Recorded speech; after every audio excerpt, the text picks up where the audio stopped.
Welcome to the African News Update on Top Accolade News. The headlines: Ghana's parliament suspended. Opposition party challenges ballot printing contract in Namibia. South Africa's inflation drops to 3.8%. Kenya's digital transformation accelerated with launch of key GSMA reports.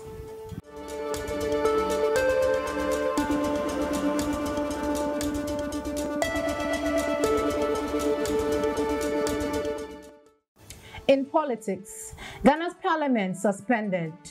Ghana's parliament has been suspended indefinitely following chaotic scenes triggered by a dispute over which party holds the majority. The conflict erupted after 4 MPs switched their allegiance, leading the speaker to declare their seats vacant, a move contested in court. With this decision, the opposition National Democratic Congress claimed a slim majority, prompting the ruling New Patriotic Party to seek clarification from the Supreme Court on the Speaker's constitutional interpretation. In the first sitting since the court's directive, tensions fled as MPs from both parties attempted to occupy majority seats.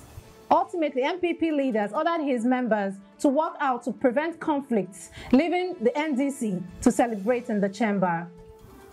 The suspension halts critical government business, raising concerns about its impact on the economy as the country approaches the December general elections. With President Nana Akufo-Addo stepping down, both parties are focusing on addressing the pressing issues of rising living costs. Still in politics, opposition party challenges ballot printing contracts in Namibia.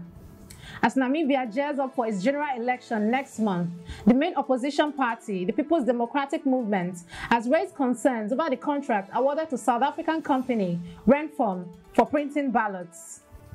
Ren-Form is currently under investigation by Zimbabwe's Anti-Corruption Commission for alleged fraudulent activities during recent elections. On Tuesday, PDM members marched to the Electoral Commission of Namibia, delivering a petition to cancel the contract, citing potential financial misconduct linked to Ren-Form. Party leader Mark Henry Venani emphasized the seriousness of the allegations, claiming they involve over 800 million Namibian dollars. While the Electoral Commission defends its decision, asserting that the contract was awarded after a rigorous evaluation, the PDM is consulting legal counsel to challenge the company's involvement as the November 27 election approaches, marking Namibia's 7th election since its independence in 1990. Now in economy, South Africa inflation dropped to 3.8%. In a positive turn for South Africa's economy, headline consumer inflation fell to 3.8% year-on-year in September, down from 4.4% in August, surpassing economists' expectation of 3.9%. Month-on-month inflation remains steady at 0.1%. This decline may set the stage for South African Reserve Bank to consider another interest rate cut in November, following its first reduction in over 4 years last month. Still in economy, Kenya's digital transformation accelerated with launch of key GSMA reports. The GSMA, collaboration with mobile operators and government authorities, have unveiled 3 pivotal reports designed to accelerate Kenya's digital transformation. The Kenya Digital Economy Report, the Digital Africa Index, and the Smartphone Affordability Report highlight Kenya's impressive mobile connectivity, with 99% of the population covered by 3G and 98% by 4G.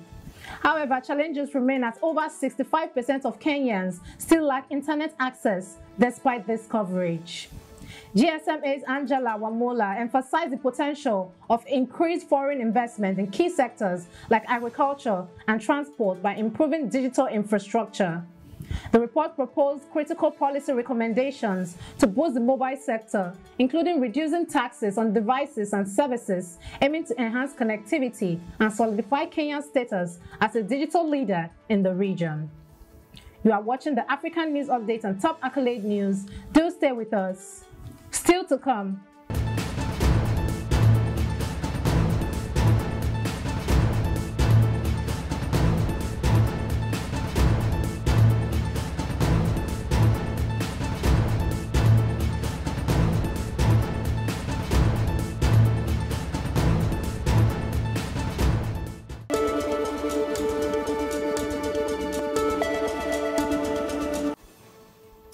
health, Kenya and Uganda in synchronized polio vaccination campaign. Between October 3rd and 6, 2024, Kenya and Uganda successfully vaccinated over 6.5 million children in a synchronized polio vaccination campaign targeting high-risk cross-border areas. This initiative, launched simultaneously in Bungoma District, Kenya, and Mbale District, Uganda, aimed to curb the transmission of poliovirus following recent detections in both countries. Health authorities implemented detailed strategies to map vulnerable communities and traveling routes, ensuring comprehensive coverage in the 10 districts along this shared border. Uganda's Director of Public Health emphasized the importance of protecting children from paralysis through vaccination, while WHO representatives highlighted the urgency of addressing the current outbreak fueled by population movement. Now in agriculture, Green Climate Fund approves $100 million for Somalia's agricultural resilience. $100 million have been allocated to enhance climate-resilient agriculture in Somalia. Khadija Mohammed, a leading voice in climate finance, celebrated the swift approval of a crucial step for a nation facing significant climate challenges. This unprecedented initiative aims to strengthen Somalia's agricultural capacity, improve food security, and promote sustainable farming practices, highlighting the urgent need for international support in vulnerable countries. She emphasized that this moment demonstrates the global community's commitment to aiding those in the front line of climate change. In entertainment, Idris Elba aims to revolutionize Africa's entertainment industry. Idris Elba, the acclaimed actor known for his roles in The Wire and Luther, is setting his sights in transforming the entertainment landscape in Africa. With plans to build film studios starting in Zanzibar, Tanzania, Elba's vision was inspired by discussions with Tanzania President Samia Suluhu Hassan at the World Economic Forum. This ambitious project, supported by the Zanzibar government, aimed to create a modern film hub similar to Hollywood and Nollywood, with the potential to redefine Africa's narrative in global media. Elba emphasizes the need for African voices to tell their own story, as the continent represents a mere 1% of the global creative economy, despite housing 18% of the world's population. In sports, Zimbabwe hosts Kenya in AFCON qualifier showdown. On November 11, 2024, Zimbabwe will face Kenya in an essential African Cup of Nations qualifier at the Mandela National Stadium following their goalless draw 2 months ago. Currently ranked second in Group J with 8 points, Zimbabwe is favored to win against the Harambee Stars, who sit third with 4 points after a recent loss to Cameroon.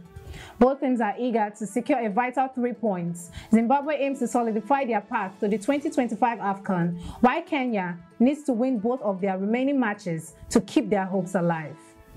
That concludes our African news update for today. Stay tuned for more African news and developments. Thanks for joining us. I am Okocha Ojo-Orumi. Connect and engage with us on all our social media handles. Do have a wonderful day.